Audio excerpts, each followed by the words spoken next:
Habari mbaya kwa Tundu Antipas Lissu akiwa gerezani kwa kesi ya uhaini. Njama ya kumpindua madaraka au uongozi wake ndani ya Chadema zimeweza kufichuliwa, huku mipango na njama ya kuweza kumfuta kama mwenyekiti wa chama hicho cha Chadema zikifichuliwa. Bonyeza alama like kisha bonyeza neno subscribe na alama kengele chini ya video hii kabla ni kutaarifu ripoti hizi kwa kina na kwa undani zaidi. Wimbi jipya la malumbano ya kisiasa limeibuka baada ya aliyetangazwa kwa mwanachama mpya wa Chauma Yeriko Nyerere kutoa taarifa ambayo imeibua mjadala mkali haraka katika mitandao ya kijamii usiku wa leo kuhusiana na mustakabali wa kisiasa wa mwenyekiti wa Chadema Tundu Antipas Lissu ambaye bado yuko rumande na kufungwa akikabiliwa na mashtaka ya uhaini na uchochezi. Madai hayo yaliyotangazwa kwa umma mnamo Jumanne Disemba tarehe 16 usiku yameingiza mvutano mpya katika mazingira ya kisiasa ambayo tayari ni tete, huku waangalizi wengi wakihoji wakati nia na athari zinazowezekana za ufichuzi huo wa kung'olewa au kupinduliwa Tundu Lissu kutoka kwa uongozi wa Chadema. Katika ujumbe wake wa kina uliosambazwa kwenye akaunti yake ya Instagram pamoja na Twitter almaarufu X, Yeriko Nyerere alidai kuwa vigogo ndani ya Chadema wanafanya mikutano ya siri ya ngazi ya juu yenye lengo la kumwondoa Tundu Lissu katika nafasi ya uongozi wa juu wa chama wakati bado yuko gerezani kwa kesi ya uhaini. Kwa mujibu wa simulizi yake, mikutano hii ya siri inayodaiwa si ya bahati mbaya au ya kiutaratibu, bali ni sehemu ya mpango madhubuti wa kumweka Tundu Lissu kizuizini kisiasa na kumwondoa katika uongozi wa Chadema, jambo ambalo limewatia hofu wafuasi wengi wa upinzani. Yeriko alikwenda mbali zaidi na kudai kuwa baadhi ya viongozi ndani ya chama hicho wamemtelekeza Tundu Lissu katika wakati wake wa udhaifu wa kisheria na kisiasa. Badala yake waliamua kulinda maslahi yao binafsi na kupanga mikutano ya siri ya kuweza kumwondoa au kumpindua Tundu Lissu kutoka kwa nafasi yake Chadema. Kulingana na ripoti hiyo ya Yeriko Nyerere, kama unavyotazama kwenye screen yako kupitia mtandao wake wa kijamii wa X, aliandika hivi: Wanachadema na wanaharakati uchwara, mnafahamu kuwa viongozi wenu wako kwenye vikao vizito sana vya kumpindua Tundu Lissu akiwa jela. Tukiwaambia viongozi wenu ni wapigaji, mnabisha. Sasa wameamua kushirikiana na mfumo ili kumpindua Tundu Lissu, waendelee kuvuta maokoto. Wamemtelekeza mwenzao jela, sasa wanamuondoa madarakani kabisa. Atatoka mwakani akiwa sio mwenyekiti tena wa Chadema. Wale waliwahi kujaribu kumpindua FAM akiwa jela kwa ugaidi ndio wanaopanga mapinduzi dhidi ya Tundu Lissu. Mlindeni Lissu na wenyekiti wake kwa pamoja.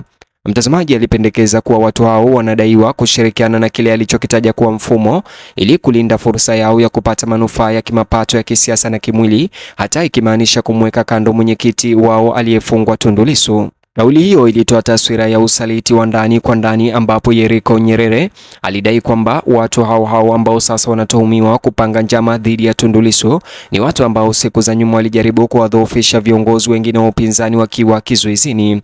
Alilinganisha na matokeo ya awali katika historia ya upinzani wa Tanzania, akimaanisha mtindo unaojaribu ambapo viongozi waliofungwa wanakuwa walengwa wa vita vya ndani vya madaraka badala ya alama za umoja.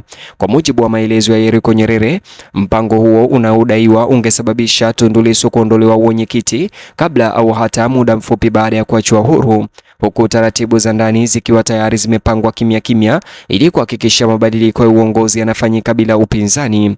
Aliwaonya wafuasi wa Chadema kuwa endapo atashindwa kuchukua hatua, Tundu Lissu anaweza kutoka gerezani akiwa hana tena nafasi au mamlaka aliyochaguliwa Chadema, hali ambayo alitaja kuwa ya kusikitisha na ya makusudi. Ni wazi kwamba Yeriko Nyerere hakuwataja watu mahususi ndani ya Chadema wanaodaiwa kuhusika katika njama hii na mikutano ya siri ya kumwondoa Tundu Lissu, jambo ambalo limezua minong'ono na kuzidisha hali ya kutoaminiana ndani ya chama hicho. Kutokuwepo kwa majina kumeacha mwanya wa dhana iliyoenea mitandaoni, huku mirengo mbalimbali ikitafsiri madai hayo kupitia mtazamo wa ushindani uliopo wa ndani na tofauti za kiitikadi. Mabishano hayo yanachangiwa zaidi na historia ya kisiasa ya Yeriko Nyerere. Kabla ya kujiunga na Chauma, alikuwa kada mahiri na mwenye uhusiano wa karibu wa Chadema. Alijulikana miongoni mwa watu wa ndani kwa kufahamu mienendo ya ndani ya chama, miundo ya uongozi na vita vya kihistoria vya kugombea madaraka. Uhusiano huu wa siku za nyuma umewafanya wengine kuamini kwamba madai yake yawe sahihi au ya kutoa chumvi yanatolewa na maarifa ya ndani badala ya kubahatisha mtupu. Wafuasi wa msimamo wa Yeriko Nyerere wanasema kuwa historia yake ndani ya Chadema inayapa uzito madai yake na kusisitiza kuwa usaliti wa ndani sio jambo la kawaida ndani ya siasa za upinzani. Wanataja nyakati za zamani ambapo mizozo ya uongozi iliibuka wakati wa kuwekwa kizuizini au uhamishoni, mara nyingi ikiacha makovu ya kudumu kwa umoja wa vyama na uaminifu wa umma. Kwa upande mwingine, wakosoaji wamehoji nia ya Yeriko Nyerere wakipendekeza kwamba kuhama kwake hivi karibuni kwenda Chauma kunaweza kuathiri taswira yake ya mambo ya ndani ya Chadema. Baadhi wanahoji kuwa tuhuma hizo zinaweza kulenga kuidhoofisha Chadema katika wakati mgumu, hasa pale mwenyekiti wake Tundu Lissu anaposhindwa kujibu moja kwa moja au kuwahamasisha wafuasi wake kutokana na kufungwa jela. Hata hivyo, ndani ya uungwaji mkono wa Chadema, kauli hiyo imezua wasiwasi, hasira na mkanganyiko, hasa miongoni mwa wanachama wa ngazi ya chini ambao wanaendelea kumuona Tundu Lissu kama ishara ya upinzani na mageuzi Tanzania. Kwa wengi, wazo kwamba watendaji wa ndani wanaweza kutumia kuzuiliwa kwake ili kuandaa mabadiliko ya uongozi linahisi kama usaliti mkubwa wa kanuni za msingi za chama. Muda wa madai hayo pia umevuta hisia. Inakuja wakati siasa za upinzani nchini Tanzania ziko chini ya uangalizi mkali au mkubwa, na wakati umoja unaonekana kuwa muhimu kwa uhai na umuhimu.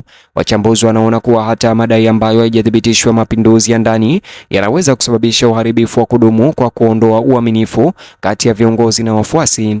Hadi sasa uongozi wa juu wa Chadema haujatoa majibu rasmi kuhusu madai ya Yeriko Nyerere ya kupinduliwa kwa Tundu Lissu kutoka kwa mamlaka yake ndani ya Chadema, ukimya ambao umeongeza mjadala wa umma mitandaoni. Baadhi ya wanachama wa chama hicho wanatoa wito wa kuwepo kwa uwazi na uhakikisho, huku wengine wakitaka tahadhari, wakionya dhidi ya kuruhusu madai ambayo hayajathibitishwa kuzidisha migawanyiko ndani ya chama cha upinzani Chadema. Hali hiyo inasisitiza hali tete ya siasa za upinzani wakati wa nyakati za ukandamizaji ambapo vita vya kisheria, kizuizini, kukamatwa na shinikizo la nje mara nyingi huingiliana na mienendo ya nguvu ya ndani.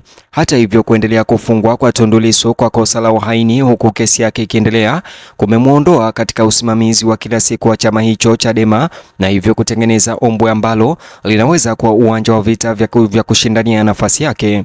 Kwa wachunguzi wengi, utata unaojitokeza ni mdogo kuhusu ukweli wa madai ya Yeriko Nyerere na zaidi kuhusu kile wanachofichua kuhusu hali ya mshikamano wa upinzani, yawe ya kweli au ya kimkakati. Madai hayo yanafichua hofu ya msingi kuhusu uaminifu Tanzania, urithi wa uongozi na gharama ya maisha ya kisiasa chini ya shinikizo.